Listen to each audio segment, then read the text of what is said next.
Good morning. Good morning. All right. I think we got all the people and all the things online. Hope you guys are doing well. So, it's been a minute since I've been live. So, hope everybody is having an awesome November. But today we are going to talk about the primary function of a CEO, and why the CEO's role is important, and whether you're calling yourself a CEO or not, but you're responsible for the company, what should be happening in your business? So feel free to drop your questions or your comments into the chat and we discuss them here live, or if you're watching the replay, I will definitely respond to your comments. Let me know, by the way, if you are watching the replay, hashtag replay, and I'll make sure I give you some love. All right, y'all. So I wanted to talk about this today because I hear a lot of talk about what you shouldn't be doing in your business as a CEO, and not a lot about what you should be doing. So, the saying, you're spending too much time working in your business rather than on your business. So, guess what? I'm sorry to tell you, but you're going to have to do both until you don't have to anymore, right? So you're going to have to do both. I'm going to repeat that, until you don't have to anymore. Hey guys, thanks for joining. Um, and you don't even know what your overall responsibilities are, and you're trying to get rid of them like so quickly. And your business is like, so a lot of people's business aren't even a year old. But I want to tell you why you just can't skip steps just because you want to be at the beach, and you want to delegate. There are some things, right? Some things that you have to work on and work through so that you can work on your business rather than in your business. So there's some things you have to work on and work through so that you can work on your business rather than in your business. So, what is the ultimate role of the CEO?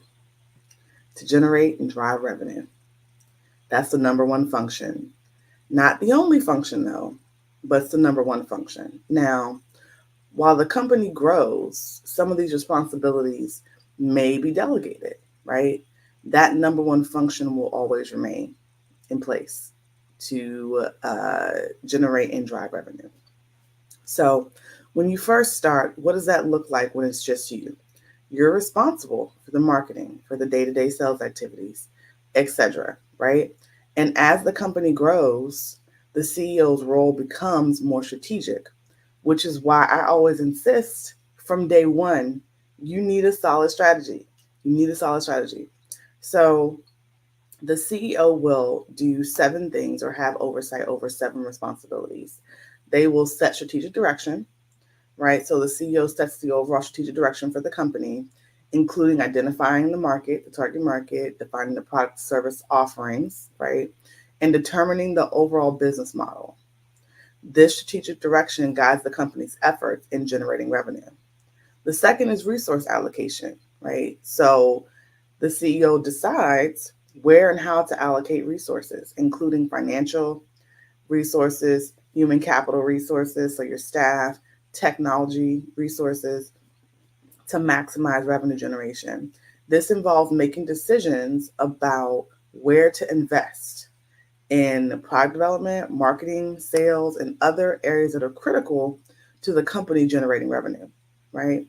The third is building and leading an executive team. So, yes, while you may be a solopreneur now, the idea is to, if you're going to grow, start to build a C suite around you. So, the CEO is responsible for building and leading the executive team, which includes roles like the chief revenue officer, chief marketing officer, chief financial officer, all the C's basically, right?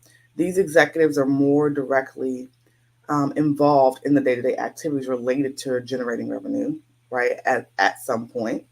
And the CEO ensures that they have the vision, they have the resources, and the support necessary to be effective.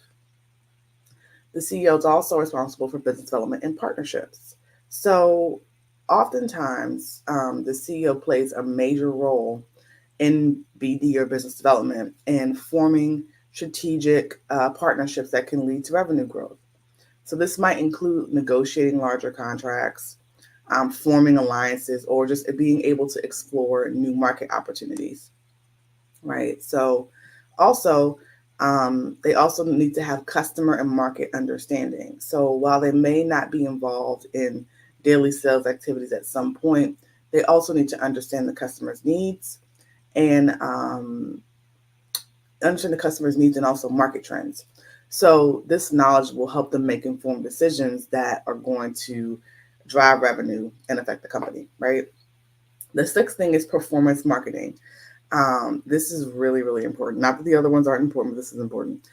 The CEO monitors the company's overall performance. So this includes the revenue targets and the growth, and they're responsible for ensuring the company stays on track. So this is typically done through KPIs or key performance indicators, which is why I go over this in my coaching program, because if you don't know how your company is doing, you can't make key decisions that are going to help you be able to drive revenue more effectively. So even at a basic level, even the most basic KPIs, until your company becomes more robust and grows and scales, will help you stay on target. And then the final thing is representing the company, right? So as the face of the company, the CEO often plays a role in representing the company to major clients, investors, to the public, which can have a significant impact on the company's reputation and indirectly its revenue. So sometimes you see when the CEO gets into trouble in larger companies, it's kind of like, oh, wait, we can't have the CEO out there, right?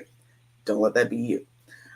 So any questions, guys? Any questions at all about the primary function of a CEO? Any questions? So that's the key. Those are the key 7 areas that the CEO has oversight of with the primary function to generate revenue, right? So that's number 1, setting strategic direction. Number 2, resource allocation. Number 3, building the executive team. Number 4, business development and partnerships. Number 5, customer and marketing understanding. Number 6, performance marketing. And number 7, representing the company. So as we think about these key areas in our business, how are you as a CEO taking action each and every day to ensure that you're operating your business intentionally to fulfill your duties in these areas, right? And I get it. Some of you may be saying, I'm a small operation right now and I'm not worried about these areas. And as some of you who have worked with me or know me, you know that I don't have any cut cards. So no offense, but that's the reason why you're staying small. You're not thinking and moving like a CEO. You're not focused on revenue generating activities. That's the role of the CEO, right? So if you want to have those things in your business, if you want to drive revenue, you have to move, think, and act like a CEO, right? Any questions, guys? Any questions at all? Feel free to drop them into the chat. If you're watching the replay, you can definitely also drop your questions into the chat and I'll answer them. I will answer them later after this live. But inside my coaching program, the Brand Builder Blueprint, we teach several revenue generating activities and methods that align with your zone of genius, helping you generate sales on autopilot. So if you're ready to learn what's possible in your business, step into an empowered CEO role and automate your income, right? Click the link in my bio. If you're watching me on Instagram, Facebook, LinkedIn, and YouTube, you can visit slayhardeveryday.co and you can apply to the Brand Builder Blueprint, okay? I'm just waiting for some questions, y'all, to see if you have any questions about the primary function of a CEO. But we have already stated, if you're just joining us, that it is to drive revenue, drive and generate revenue. And we talked about the 7 key areas that the CEO has oversight of, which includes setting the strategic direction, resource allocation, building the executive team, business development and partnerships, customer marketing understanding, performance monitoring rather, and representing the company. So those 7 areas with the overall goal or primary function to drive and generate revenue. All right, guys, that's it. You guys can feel free to connect with me. If you're watching on Facebook and YouTube, I'm at iSimplyShe, LinkedIn at Crystal Vernay, and Instagram at I_simply_she. Thank you guys so much for tuning in. Like I said, if you have any questions, feel free to drop them into the comments or shoot me a DM. That's it, guys. Take care, and I hope you have a great rest of your day.